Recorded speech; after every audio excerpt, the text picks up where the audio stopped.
Aí ele falou, pode explicar por que você considera que o Rock in Rio de 85 foi o princípio do fim da criatividade do rock brasileiro dos anos 80? Ah, você tem... Perfeito, eu tenho essa tese. É muito boa essa pergunta. Qual é o nome dele? Paulo Silvestre. Paulo, perfeita porque é o seguinte, a indústria brasileira, ela cresceu de 80, desde o boom do rock, ela cresceu mais de 80%, ficou uma indústria milionária, não existiam só os sertanejos, existia a MPB que era chiquérrima, mas não vendia nada. E o popularzão? O popular era sertanejo, brega. era sertanejo que vendia. Ah, tá. Aí tinha o Nelson Ned, ainda tinha o Nelson Gonçalves no final da carreira dele. Mas a Maria Bethânia vendia bem, o Roberto Carlos. Mas era outro. Para você ter uma ideia, Paulo, quando eu fui trabalhar com a Marina, quando ainda era o esquema de MPB, não existia PA. Não? A cantora cantava com o microfone e a banda tocava sem retorno, né? normal. Não existia show business, como nós entendemos. Entendi. O show business, a indústria, foi inventada nos anos 80 por causa do rock. Tá.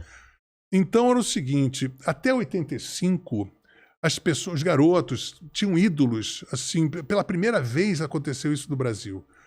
O cara, eu ouvia Legião Urbana, ele não queria ouvir Joy Division, ele não queria ouvir The Police, ele queria ver o Renato, ele queria ver a Legião Urbana, ou queria ver o Paralamas, o Titãs, o Ronaldos, o Barão, etc. Era fã-clube daquela banda. Então era uma cultura inédita no Brasil, em que as bandas brasileiras elas tinham mais o preferencial do que uma banda gringa. Exatamente. O garotão que consumia, ele queria ouvir aqueles caras.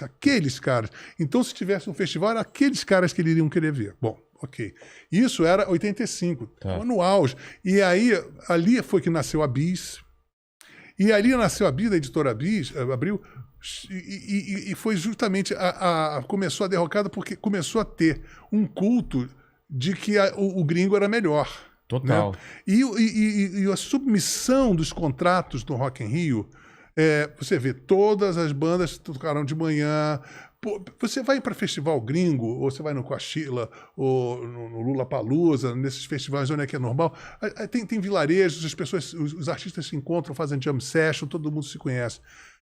E no 85, era vedado, o Queen aparecia com guarda-costas, e aí os brasileiros ficavam lá encolhidos no canto.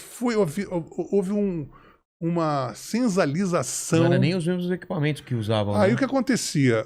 Como foi a primeira exibição grande da música brasileira em contraproposta com a música gringa, e os caras do show business gringo, aí assim, tinha um contrato, que eu vi isso no Rock in Rio depois, quando eu levei as latas, que tinha assim, você só pode 10% do palco, 10% da luz, 10% da potência do som, 10% da visibilidade na imprensa, tudo isso era monitorado.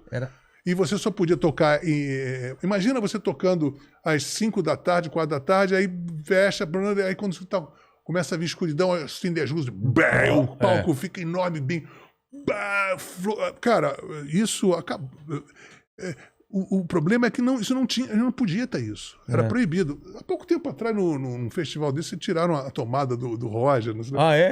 Porque é assim. Cara. Então, a partir de um determinado momento, eu falei assim, não faço mais show internacional, porque aquilo ali é um matadouro. Você vai lá, você só vai contrapropor aquilo com você vai ser apenas uma radiografia de contraste horrorosa pro próximo show do gringo que vai massacrar você. Só para o dele ficar parecer melhor do que era. E a partir então desse aí, voltando para fechar essa pergunta. 10% só do palco? Era isso mesmo? Chama Bill Status. Isso é uma regra internacional para não sei se existe até hoje. Para bandas de língua inglesa. Então tinha uma máfia do show business internacional resguardando, né? Então as pessoas tinham que seguir essa regra, essa ata, né?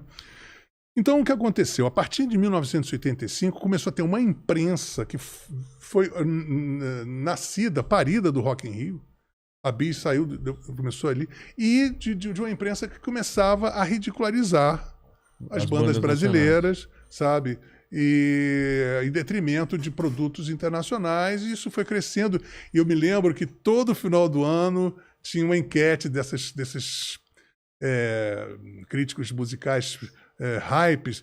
Será que esse é o último verão do rock brasileiro? Caramba, agorando. E a produção contrariando todas as expectativas, os discos iam cada vez ficando melhores. Até 1989, os discos de todos eram nitidamente de artistas que estavam ficando mais maduros, mais senhores da sua produção artística, e nós tínhamos todo um establishment jogando absolutamente contra a instalação, vamos dizer assim, dessa cultura de rock no Brasil. Caramba, cara. Então é isso, está respondido. Entendi.